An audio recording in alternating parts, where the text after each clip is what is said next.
Мысал үшін өмірде бір ситуация сіздің өміріңізде, соның екі жағы болады, жақсы жағы, жаман жағы. Адамның миы басқарып тұрған кезде адам автоматически бірінші жаман жағын көреді. Өйткені адамның басына, миына 70-80% тек қана жаман ойлар келеді. Үрей, қорқыныш деген. Сонда адамның көзі автоматически жаман жағын көріп тұрады. Мысалы үшін не бір кітап оқимыз, будь позитивным деп. Бірақ сол позитивный жағын көрейін десең өте қиын, жаман жағы басып тұрады. Өйткені адам мына өмірге келген адамның басында, миында екі жағы болады, біреусі ми, екіншісі сана. Адам мына өмірге келген кезде миы жоғары болып келеді, санасы төмен болып келеді. Енді сол ми автоматикамен жұмыс істейді, автоматикамен. Оған біз усилие жасаудың қажеті жоқ, ол өзінің функциясын автоматически істеп тұрады. Ол біріншісі ол поток ойлар басымызда тоқтамай келе береді. Екіншісі мимен өмір сүргенде адам мен бәрін білем деп тұрады. Ол ештеме түсінгісі келмейді, ол мен бәрін білем деп тұрады.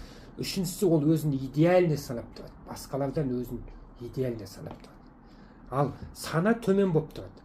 Ал ол сана автоматикамен жұмыс істемейді, оны біз ручной усилие жасап өсіруіміз керек. Оны қандай инструменттер, мысал үшін ойлану арқылы, өзіміз бір ойды басымызға салып, соны ойлану арқылы өсіруіміз керек. Екіншісі түсінуге тырысуымыз керек. Любой нәрседе түсінуге тырысқанда адам санасы өседі. Үшіншісі таңғалу арқылы. Мысал үшін сол сияқты инструменттер бар, мысал үшін. Сол арқылы біз ручной сол сананы өсірген кезде, мидан жоғарғы өсірген кезде, мына ми бізге бағынады адамға. Ми бағынады. Біз уже миды өзімізге бағындырамыз. Сол кезде адамның көзі всегда жақсы жағын ғана көреді. Сол кезде біз көңілді всегда жақсы жағына бөлеміз.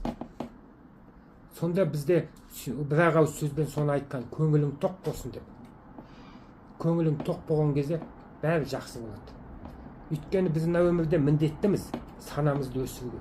Біз санамызды өсіріп, көңілімізді тек қана жақсы жағына бөлген кезде мына әлемде жақсы нәрселер көбейе береді.